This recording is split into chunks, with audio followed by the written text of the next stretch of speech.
See that beautiful tree? It's called a Royal Poinciana. And Peter Lerman gave me that tree. Look at it. It's got two very nice beginning there, and then it's got two more Ys. It's fabulous. You can, and oh, look, there's two more up there. Sort of like, you know, parents, 4 children, and 2 of the children have extra children. It's great. Okay. So, this is not a very sophisticated discussion, but it's this kind of thing that we can have.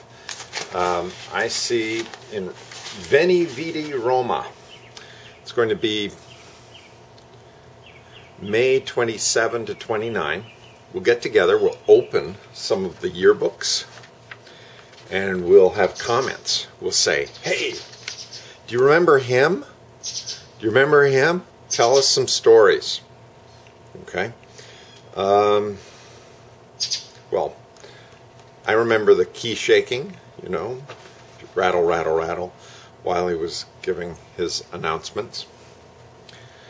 JC actually was driving down the slope. I was coming out of Alpena. You could exit Alpena either by going down past the art center or where we kept all the trunks and out that back door and then down, or you could come out the front door which faced the mountain. And I was just stepping out, and here's JC driving by, and he stops and he motions for me to get in. He's driving a Jag, so it's on the right side, so I have to walk around. And I get in, and you know, I'm 15. I don't know what to tell this guy, so I said, "Oh, you have a manual car. No, you have automatic. Is there a reason why you don't have a stick shift?" He says, "Oh, that's right." I was a little cheeky. I said, "You could save more if it was some gasoline if you had stick shift." He says, "I save up here by having it automatic." About 6 months or 9 months before this pickup, where he drove me to meditation, yeah, it was about 7:45 in the morning. He said, "Well, how are your parents? Do you hear from them? Are you writing to them?" And that's about all I remember from the 2-minute drive going down, because he had stayed with my parents, well, with all of us, down in Honolulu. I guess he was recuperating, or he liked being in Honolulu, I think. And well, that's my JC story. Let's think we're sitting together, even if you're not able. I know Noel Thompson says he's not going to make it, so that's all right, Noel, no problem. You can sit down with a photo and start talking about JC. Well, or other people. David Rhodes. Okay, here's my David Rhodes story. We were in integrated studies. I thought, what's IS? Sounds like a reason. All right, so we're learning some skills. You know, that's all I thought it was. Turns out, years later, I'm videotaping an educational pioneer who's received $1 million from Bill Gates because his program is an integrated studies program. One teacher teaches all subjects: maths, economics, literature, history, foreign languages, all together. Physics, chemistry. And, you know, the person's not perhaps qualified in all of those areas, but they bring in resources. And I had been through one of those courses with David Rhodes. How about that? All right. We sit down. There's a graph. Okay.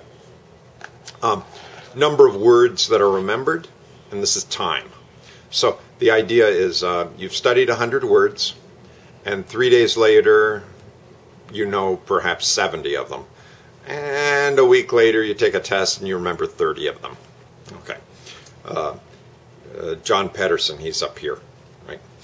So with the rest of us, he says, okay, so after 3 days, you look at your notes, you start acting them out, and then you're up to around 90, 98%. And after a week, oh, you're down to 70. So you review your notes, and now there's some persistence. Now it goes 2 weeks before you've lost 30%. You do another review, and now it's being placed into long-term memory. So 3 to 7 reviews was sort of the rule that he came up with. So by studying and reviewing, you make the original study worthwhile. But if you only study once in class and then review your notes right before the test, it leaves the information in the short-term memory. So the really good teachers will teach a class and then have reviews throughout, because we know students are just so lazy. Yes. So as a teacher now, I use that. So thank you, David. More? All right. DB story. Does anybody know where we can find DB? Yeah, we want to get him to Roma. Okay. So DB story. My third turn, I had already gotten 2 bouquetins, and I was set. I knew I was going to be there 3 years. If you got 8 bouquetins, you got a special award, right? Ugh. It was like the gold one, right? You get little silvers, I think. Or no, you get little bronze. Then after 5, you get a silver. And then after 8, you get the gold. So I had it all worked out. You know, I was going to get 3 books, and then 2. And then my final year, that final turn, I would be studying for A-levels.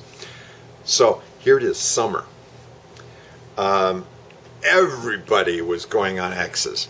And his system was he looked at the sort of top 10% and then drew a line where there might be a gap. So ideally you'd have like 60 points, 59, 68, or 58, down to say 52, and then the next group would be like 47, 46, so there would be a clear gap, and then this top one would be the group.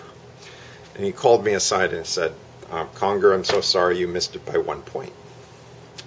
Because he cut the number off at like 49, and there I was at 48. So I went to Hartwell, and I said, I need to go up for one night, do it overnight in Brete. And Bill Flanagan came along, and we had cows, the whole thing.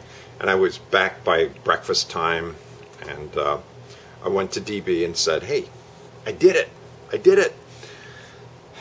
And I didn't know he was leaving at the end of that term.